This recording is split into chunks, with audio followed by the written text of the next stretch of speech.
Tetapi ada hal yang perlu digarisbawahi, hadirnya syaitan yang berusaha untuk mengganggu manusia semasa hidupnya, yang secara umumnya kalau manusia itu pasti akan digoda oleh syaitan, terutama dari qarinnya, pendamping dari sisi kiri tubuhnya, yang Nabi SAW mengatakan kalian semuanya dalam hadis sahih, kalian semua memiliki qarin dari syaitan yang dia berusaha terus menyimpangkan dari jalan yang benar. Kalau bukan membuat malas atau mengurangi kadar pahala dari ibadah, maka dia membuat seseorang meninggalkannya. Puncaknya tentu kufur kepada Allah Subhanahu wa taala. Ini hadisnya sahih. Sampai para sahabat mengatakan, "Ya Rasulullah, apakah Anda juga punya qarin?" Kata Nabi SAW, "Iya, saya juga punya. Tetapi Allah telah memberinya petunjuk sehingga dia tidak menyuruhku kecuali kebaikan." Berarti memang ada syaitan yang mendampingi kita. Dan makna hadis ini adalah sepanjang kita hidup dan selama ruh belum keluar berarti kita masih hidup, ya. Berarti memang syaitan menggoda kita. Tetapi bukan seperti yang disebutkan dalam lafaz tadi ini. Menjelma jadi ayah, menjelma jadi ibu, yang satu aja agama Nasrani, yang satu aja agama Yahudi. Bukan seperti itu. Tetapi seperti kalau kita lagi hidup, masih hidup sekarang, bagaimana sih syaitan menggoda kita? Misal, syaitan membisikkan untuk berbohong, membisikkan untuk zina, membisikkan untuk melakukan pelanggaran-pelanggaran agama atau malas dalam ibadah. Maka sebagian ulama mengatakan kemungkinan syaitan pada saat menjelang mati, misal mengatakan tidak masalah, kamu kan muslim, tidak usah syahadat sebelum meninggal.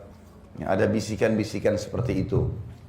Tapi untuk menjelma menjadi manusia, maka itu lebih kuat pendapat mengatakan tidak ada. Dan ini dirincikan tentunya oleh para ulama. Dan kita lanjutkan di bawahnya. Kata beliau, dan sesungguhnya ketika nyawa telah berada di tenggorokan dan nafas menyesak ke atas, maka datanglah berbagai cobaan dan ujian. Hal itu karena sebelumnya iblis mengirim para pembantunya khusus kepada orang ini. Dia suruh dan tugasi mereka untuk menemaninya. Pada saat itu mereka mengerubuni orang yang sedang dalam sakaratil maut. Mereka menjelma di hadapannya dalam wujud seperti orang-orang yang telah mati mendahulunya, yaitu para kekasih dan orang-orang yang dicintainya, yang selama di dunia dulu sangat menginginkan kebaikan, seperti ayah, ibu, saudara laki-laki, saudara perempuan, dan teman-teman dekatnya. Mereka seolah-olah menasihatinya, kamu baru akan mati hai fulan, sedangkan kami telah mendahuluimu. Maka matilah kamu dalam keadaan Yahudi, karena agama Yahudi adalah agama yang diterima di sisi Allah Subhanahu wa taala. Kalau orang itu tetap teguh imannya dan menolak ajakan mereka, maka datanglah yang lain seraya berkata, matilah kamu dalam keadaan agama Nasrani. Dan agama Nasrani adalah agama Al-Masih. Dan dengan adanya agama Nasrani, Allah telah menghapus agama Musa. Begitulah mereka menyebutkan akidah tiap-tiap agama. Dan ini teman-teman sekalian, ulama coba menggabungkan antara riwayat yang lemah tadi dengan riwayat yang sahih yang berhubungan dengan masalah adanya qarin.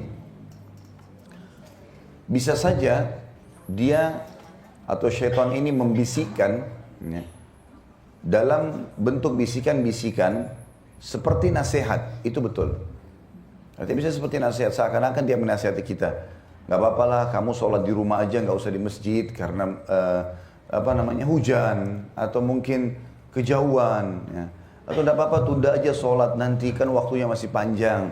Bisikan umum. Maka dia melalaikan seperti itu. Dia melalaikan seperti itu. Bisa jadi dia membisikkan tapi bukan menjelma. Mengatakan misalnya ada agama Nasrani, bukan mustahil. Ya mungkin itu baik.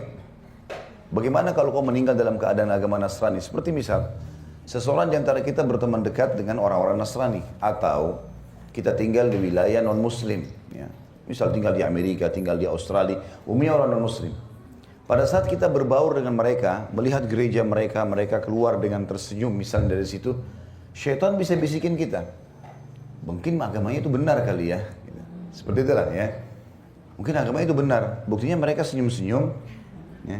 Mereka nyanyi-nyanyi, mereka punya gereja bangunannya bagus gitu kan. Itu kan terlintas di benak kita. Apa saja yang berusaha untuk menyimpangkan manusia seperti itu. Tapi kalau untuk menjelma, ini lebih kuat pendapat mengatakan tidak ada sama sekali. Sebagaimana kita semasa hidup sekarang. Kalau syaitan mau kita misalnya tidak sholat, dia nggak menjelma jadi orang menghalangi kita di pintu masjid untuk sholat misalnya. Jadi nggak seperti itu. Tapi kalau digabungkan semuanya, bukan mustahil ada bisikan mengatakan agama Nasrani itu bagus. Mungkin bisa terjadi. Ya? Atau mungkin dia mengingatkan kita punya sebuah kenangan, mungkin pernah lewat di sebuah gereja bangunannya mewah, terus terlintas di benak kita. Sebagaimana kita kalau hidup sekarang ini, kita bisa dimimpikan oleh syaitan untuk masuk ke gereja, bisa. Syaitan bisa memimpikan kita berzina, syaitan bisa memimpikan kita membunuh orang, syaitan bisa memimpikan kita terbang, banyak hal yang bisa terjadi. Tapi itu hanya sebatas itu saja, hanya sebatas itu. Tapi kalau seperti lafaz ini apa adanya, dia akan menjelma jadi ayah, jadi ibu, kemudian dia menyuruh untuk masuk agama ini, agama itu, maka itu lebih cenderung pendapat ulama mengatakan tidak ada. Tapi bisikan-bisikan iya. Sebagaimana kita hidup bisa kita rasakan bisikan tersebut. Dan sebab diperintahkannya kalimat isti'adzah, a'udzubillahi minasyaitonirrajim, justru karena banyaknya was-was itu. Was-wasnya macam-macam gitu. Semua yang membuat kita lalai dari agama, perintah Allah, atau memudah-mudahkan untuk melakukan pelanggaran dari syaitan. Semuanya. Tadi kayak tunda sholat, tidak usah puasa dulu, apalah ya, sehingga kita lalai, maka itu berarti dari syaitan. Ya, dari syaitan. Dan setiap kali Bapak Ibu ingin melakukan satu ibadah, ketahuilah, ibadah itu memang diikuti dengan makarih. Makarih itu sesuatu yang kita tidak suka. Nah, manusia memang gitu. Lagi duduk pagi, oh ada zikir pagi. Ada sholat duha. Memang kita butuh lowongin waktu. Saat malam lagi tidur, kita bangun. Kita lagi enak-enak duduk, ada orang miskin lewat minta duit. Kita kasih. Sesuatu yang tidak disuka, dan memang itu surga dihiasi dengan itu. Makanya dalam hadis Bukhari dikatakan surga itu dihiasi dengan hal-hal yang tidak disukai oleh manusia. Neraka diikuti dengan hawa nafsu. Apa saja kita bisa lakukan kalau untuk masuk neraka. Kalau masuk surga tidak ada pengawasannya, gitu kan. Tetapi Allah Subhanahu wa taala dengan kemahasempurnaannya membuat kita merasakan kenikmatan dalam ibadah. Kalau kita malah nikmati sholat misalnya, sudahlah saya mau sholat, saya uduk sholat, nikmatin bacaannya, jadi enak. Ya. Jadi syaitan cuma bisa sebatas itu saja. Waktu iblis berkata kepada Allah, saya akan datangi mereka dari belakang, dari samping kanan, samping kiri, dari belakang mereka, gitu kan? Maka Allah mengatakan, sesungguhnya kamu tidak punya kemampuan terhadap hamba-hambaku yang ikhlas. Itu ayat Al-Quran. Berarti syaitan tidak punya kemampuan. Apalagi kalau dasarnya kita bertekad, berazam untuk ibadah. Saya mau sholat sekarang, saya mau wudhu. Syaitan bisikin nanti aja di rumah, nanti enggak, saya mau sholat sekarang. Selesai, dia nggak bisa buat apa-apa. Jadi sebatas itu. Begitu juga pada saat orang mau meninggal. Mungkin terlintas banyak hal-hal di benaknya, tapi dia bisa menepisnya dengan tetap mengucapkan kalimat talqin la ilaha illallah.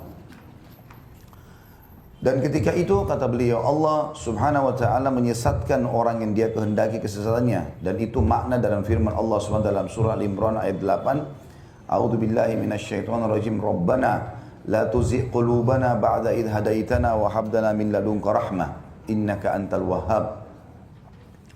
Mereka pada berdoa, ya Tuhan kami, janganlah engkau jadikan hati kami condong kepada kesesatan sesudah engkau beri kami petunjuk, dan karuniakanlah kepada kami rahmat dari sisimu. Maksudnya adalah jangan palingkan hati kami ketika kami menghadapi maut, padahal sebelumnya engkau telah memberi hidayah kepada kami sekian lamanya. Kalau ayat ini memang Al-Imran ayat 8, Bapak Ibu sekalian, rahimani wa rahimakumullah, memang ada pendapat sebagian ulama mengatakan Allah Subhanahu ini bisa terjadi di masa hidup, bisa terjadi di masa kematian.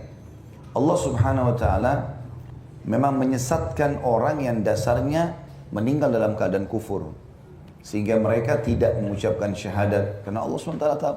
Seperti kasus Fir'aun pada saat mau tenggelam, maka dia tidak bisa mengucapkan nama Allah. Dia mengatakan amantu billadzi amana bihi banu Israel. Aku mau beriman kepada apa yang telah diimani oleh Bani Israel. Nggak bisa sebutin nama Allah. Maka itu makna daripada Al-Imran ini. Kalau dasarnya meninggal dalam keadaan kufur, maka Allah SWT akan menyimpangkan dia sehingga dia tidak menyebutkan kalimat-kalimat kebenaran tersebut. Tapi kalau orang semasa hidupnya sudah melakukan kebaikan, Allah SWT akan menjaganya.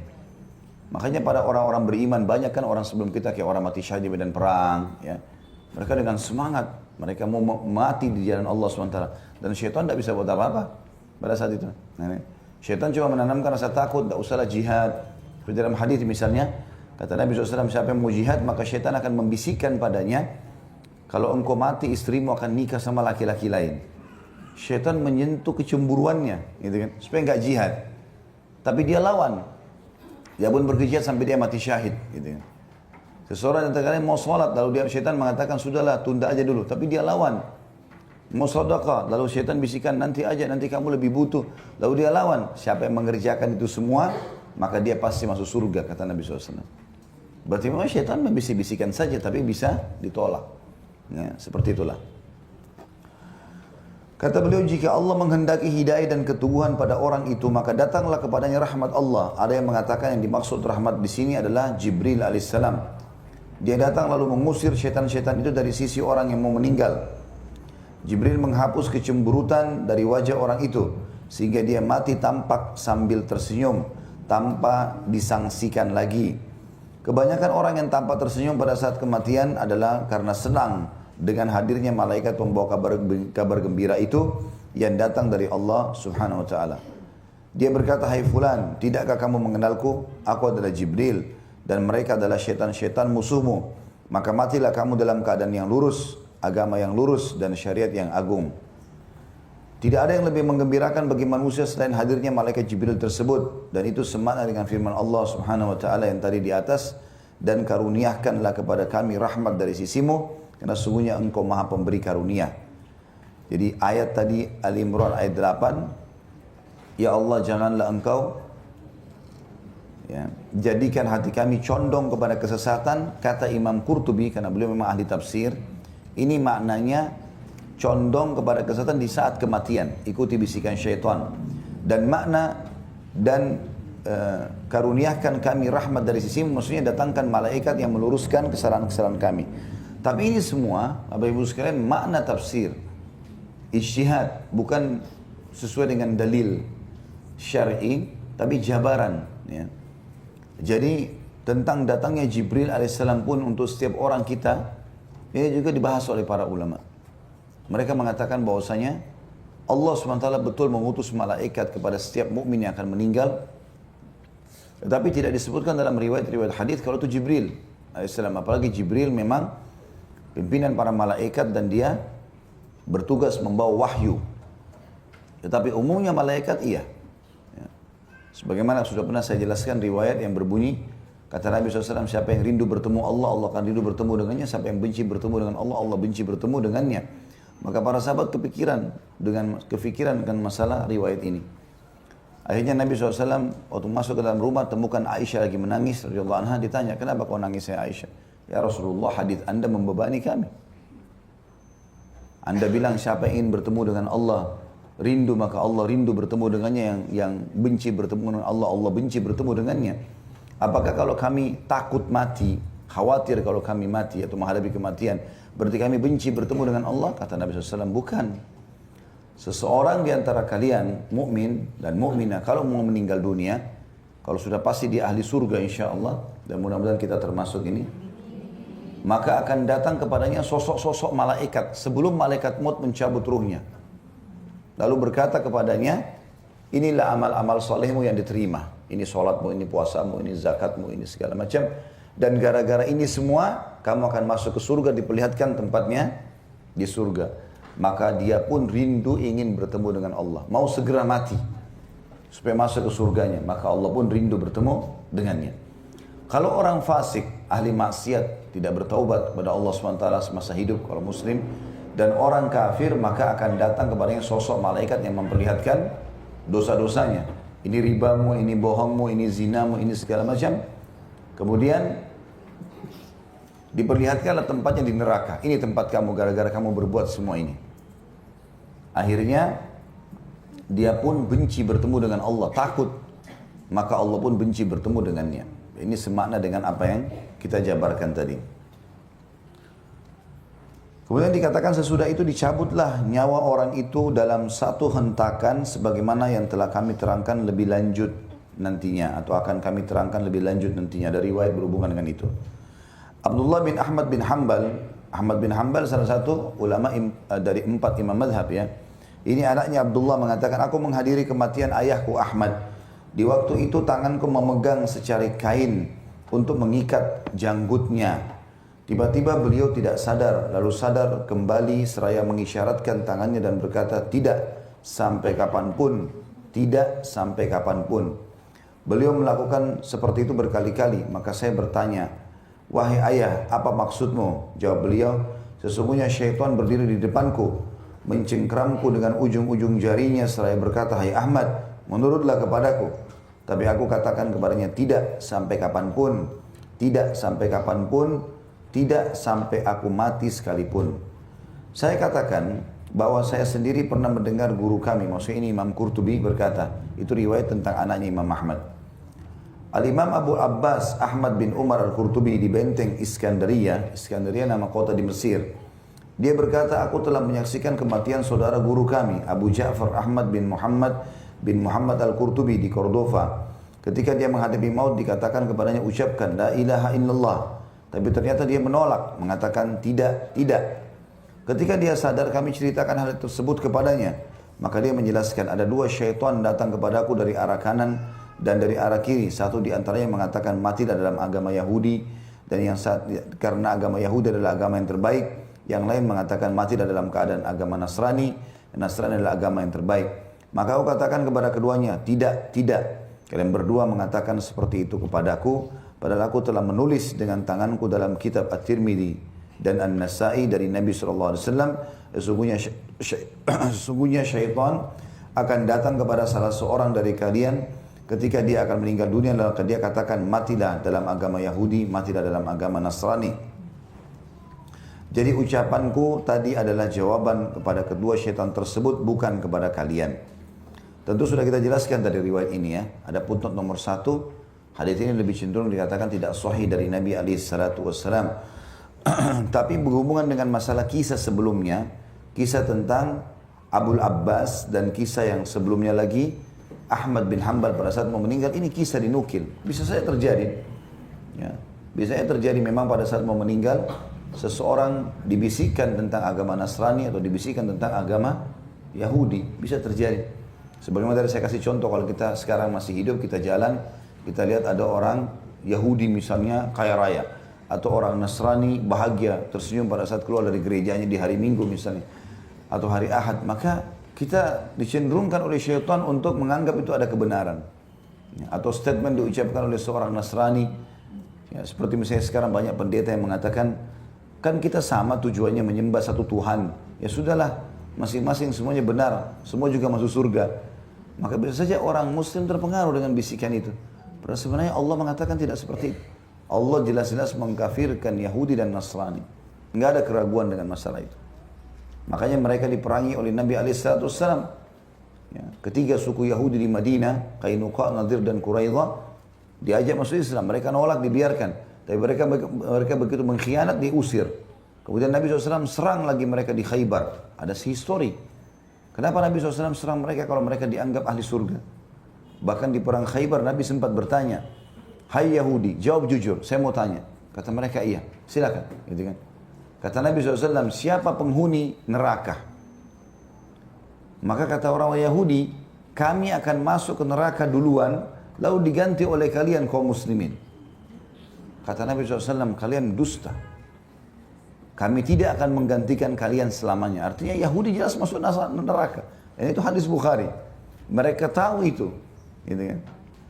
Kemudian Nasrani juga begitu. Allah mengatakan dalam banyak ayat Quran diantaranya, A'udzubillahi minasyaitonirrajim laqad kafara alladziina qalu innallaha tsalitsu tsalatsa.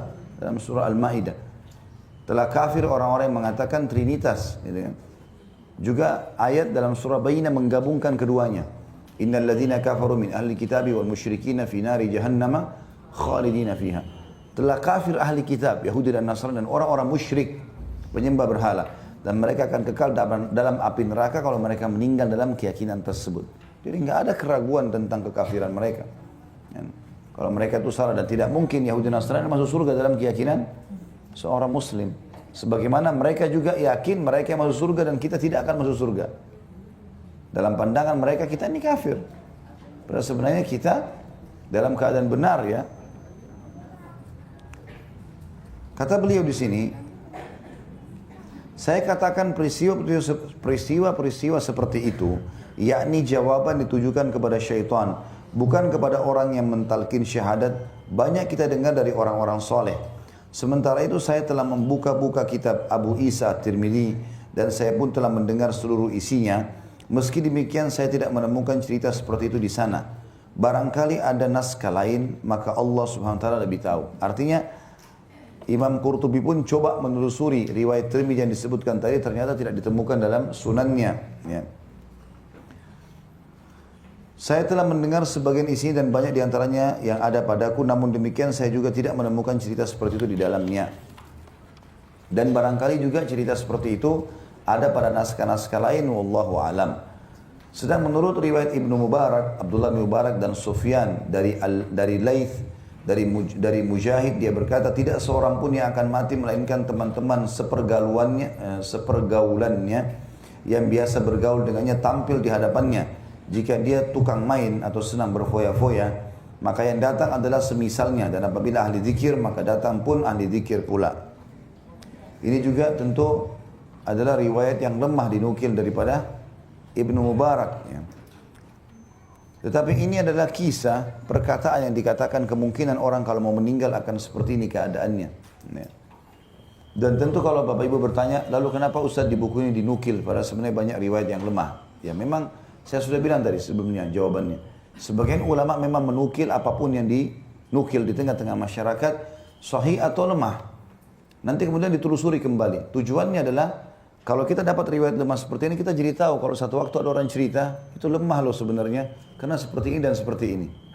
Kita jelaskan. Kalau riwayat yang sahih kita mengatakan itu benar karena kita ini disebutkan ulama dalam buku ini dan buku itu. Jadi kita jadi punya landasan.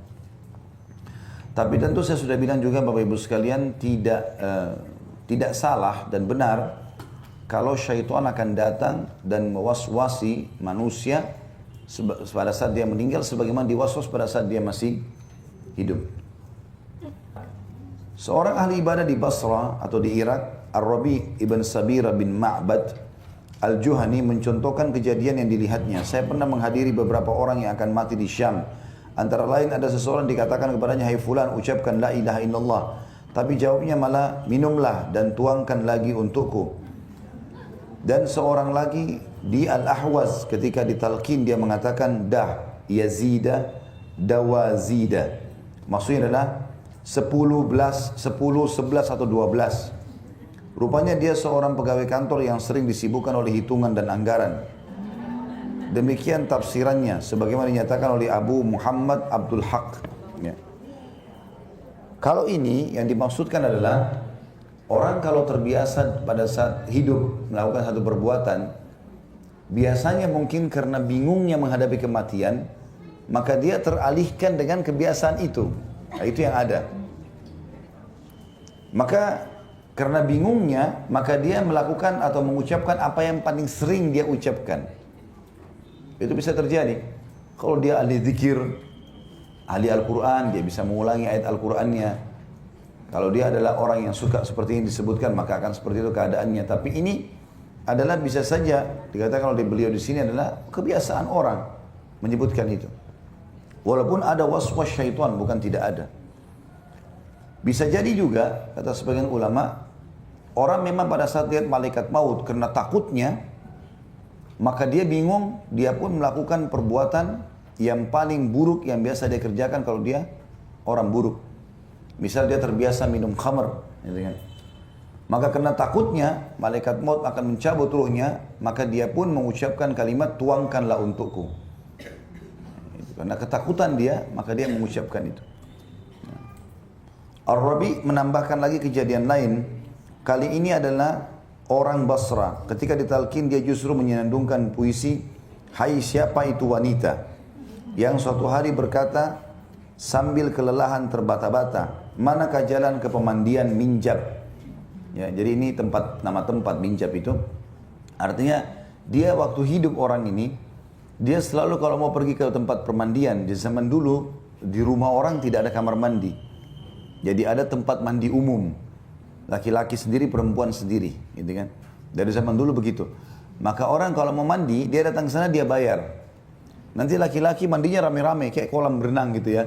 Tapi berendam nanti dia mandi di situ. Perempuan juga begitu.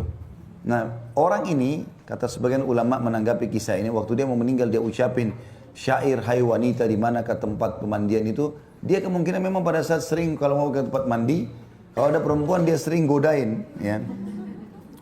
Maka karena bingungnya hadapi kematian dia ucapkan itu. Bukan mustahil ya. Peristiwa ini dijelaskan penafsirannya oleh Al-Faqih Abu Muhammad Abu Bakar Ahmad bin Sulaiman bin Al-Hasan An-Najjad. Bahwa laki-laki itu pernah dimintai petunjuk oleh seorang wanita untuk jalan menuju ke pemandian. Tapi dia menunjukkan jalan menuju ke rumahnya.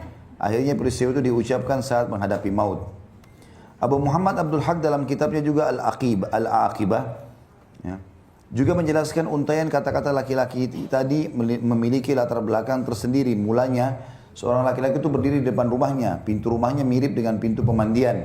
Tiba-tiba lewatlah seorang wanita yang elok dipandang. Wanita itu mengatakan, mana jalan ke pemandian Minjab? Ini pemandian Minjab, jawab laki-laki itu sambil menunjuk ke arah rumahnya sendiri. Maka wanita itu masuk ke dalam rumahnya, lalu laki-laki itu ikut mengiringinya dari belakang. Ketika menyadari bahwa dia bersama laki-laki itu dalam sebuah rumah dan yang ternyata bukan pemandian, maka tahu bahwa lelaki itu telah menipunya. Akhirnya sang wanita pura-pura gembira dan senang berkumpul berduaan atau khalwat di tempat sepi dalam rumah tersebut. Wanita itu mengatakan, alangkah baiknya kalau ada sesuatu yang bisa kita nikmati bersama, maka senanglah hati kita. Saat itu juga aku datangkan kepadamu apa yang kamu suka dan inginkan, kata laki-laki itu. Lalu dia pun keluar meninggalkan wanita itu dalam rumah tanpa menguncinya terlebih dahulu. Sejenak kemudian dia datang membawa apa-apa yang diperlukan. Ketika masuk ke rumahnya ternyata wanita yang dikelabuinya tadi sudah pergi tanpa bekas. Sehingga kebingungan dan selalu menyebut-nyebutnya. Dia menyesali hilangnya wanita itu. Dia berjalan mondar-mandir di jalan-jalan dan di lorong-lorong sambil menyenandungkan kata-kata puitis di atas tadi. Tiba-tiba ada seorang wanita menjawab dari jendela sebelah rumah, ketika kamu mendapatkannya, ketika tidak ketat kamu menjaganya, di rumahmu yang kokoh perkasa atau kamu kunci rapat-rapat pintunya. Mendengarkan jawaban tersebut, laki-laki itu semakin bingung dan bergejolak perasaannya. Begitulah kelakuannya setiap hari, hingga akhirnya mengalami nasib seperti yang diceritakan tersebut di atas. Semoga Allah senantiasa melindungi kita dari berbagai macam bencana dan kebinasaan. Artinya, dari kisah ini, ya, tentu kita tidak boleh menganggap teman-teman sekalian, apa yang dinukil di buku para ulama, kok kisahnya ada yang seperti ini ya. Bagi para ulama, teman-teman sekalian, walaupun kisah itu sederhana, atau ada kejadian kecil, ya, itu bagi mereka besar, diambil sebagai sebuah pelajaran dari situ. Dan kenapa kok begitu banyak ulama tanggapi, lebih dari 3 orang menanggapi kisah ini. Padahal kisah tentang seseorang yang mau meninggal mengucapkan puisi. Mungkin kalau kita meninggal, ada orang tetangga misalnya meninggal, lalu dia mengucapkan kalimat apa saja. Misal, antarkan saya ke Sudirman misalnya. Misal contoh dia ucapin itu. Mungkin bagi kita ini orang sudah mau meninggal, tidak sadar, sudahlah. Bagi kita itu biasa ya.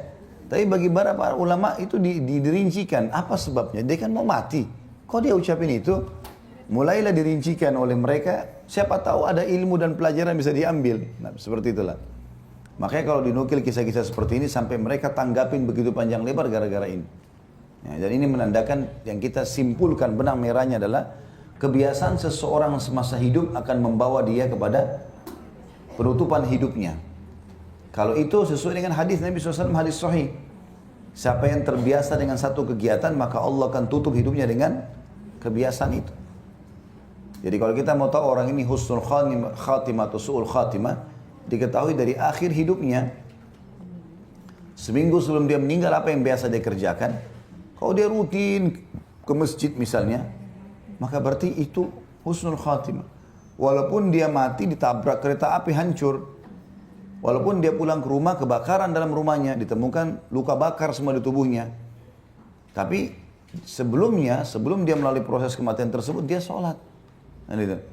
Maka berarti husnul khatimah. Kalau ada orang ke diskotik, mabuk-mabukan segala macam, Kemudian dia lagi masuk ke kamar hotel bintang 5, meninggal di atas ranjang dalam kondisi pakai baju piyama yang bagus segala macam. Itu tetap su'ul khatimah. Karena beberapa hari sebelumnya memang dia dasarnya melakukan perbuatan-perbuatan dosa itu. Itu cara mengetahui dalam hadis yang sahih disebutkan itu. Ya. Jadi bisa jadi memang kisah-kisah seperti ini ada benarnya. Pada saat memang dia tadinya menyesali satu perbuatan dosa dan dia terus mengejar. Kesannya kan laki-laki ini terus menyesali, kenapa dulu saya nggak berzina ya. Maka dia terus mengenang itu, coba seandainya.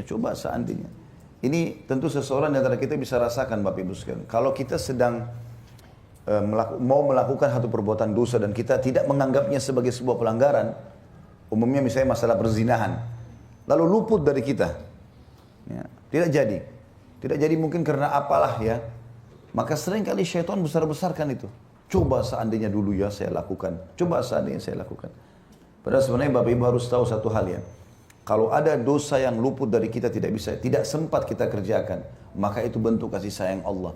Kalau kita sempat lakukan, maka akan ada konsekuensi hukum. Misal, saya dulu waktu SMA suka sama seseorang. Coba dulu saya berzina sama dia ya. Walaupun sekarang saya tidak menikah dengan dia. Syaitan bisikan.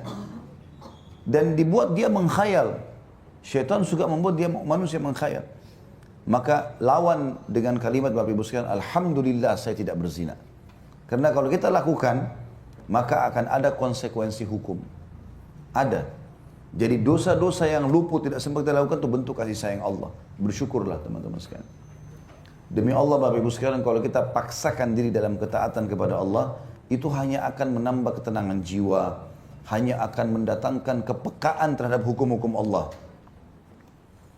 Dinukil dari Umar radhiyallahu anhu, beliau saking pekahnya setiap hari mana perintah Allah kerjain, mana yang bukan dijauhi. Saking pekahnya sampai dia peka dalam segala hal berhubungan dengan hukum-hukum Allah. Satu waktu dia pernah lagi membagi-bagi minyak zaitun kepada masyarakatnya.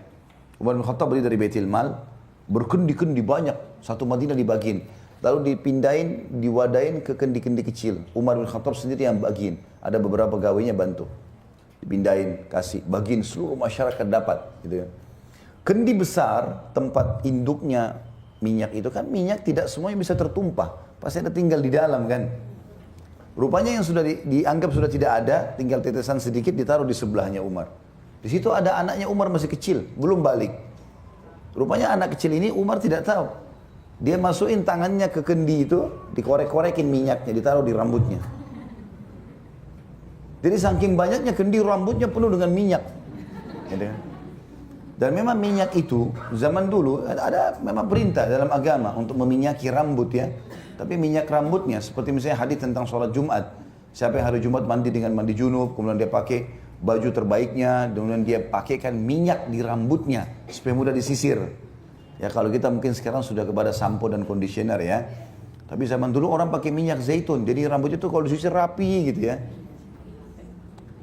Rupanya anak ini selain dia penuhin rambutnya, mukanya semua dikasih gitu. Minyak zaitun ini kalau taruh di muka mengkilat. Waktu sudah selesai gitu kan, Umar dari bagian semua radhiyallahu anhu, dia mau ajak anaknya pulang. Begitu dia balik, dia bilang, apa yang membuatmu jadi bersih begini? Kok jadi bagus nih? Dia bilang, ayah tadi saya cuil-cuil sisa minyak itu. Kan kita pikir ini sisa ya. Apa kata Umar? Ketahuilah wahai anakku, semua anak muslim berharap buat seperti itu. Karena memang minyak zaitun bagus, mahal gitu kan. Dan Umar bin Khattab bagiin kepada masyarakat Madinah tadinya muslimin supaya mereka pakai. Dipakai untuk menggoreng, dipakai untuk rambutnya, dipakai untuk badannya, terserah bebas pakai apa saja gitu. Anak-anak muslim seperti kamu berharap bisa lakukan seperti kamu, tapi karena kau anaknya Amir Mukminin, kau anaknya raja, jadi anak-anak yang lain cuma bisa tonton kamu. Dan itu bukan punya kita, nggak boleh kamu pakai. Saya belum bagi jatah buat kita, nggak ada itu untuk umat. Maka apa yang terjadi? Umar panggil tukang cukur suruh gundul anaknya. Ya. Karena rambut anaknya kena minyak syubhat. Kan jadi pekah ya. Hati-hati sekali. Nggak mau sembarangan. Dalam kisah lain, Umar bin Khattab pernah dikirimkan oleh Amr bin As satu gunduhan besar misk, wangi-wangian tapi seperti batu besar gitu ya. Zaman dulu begitu.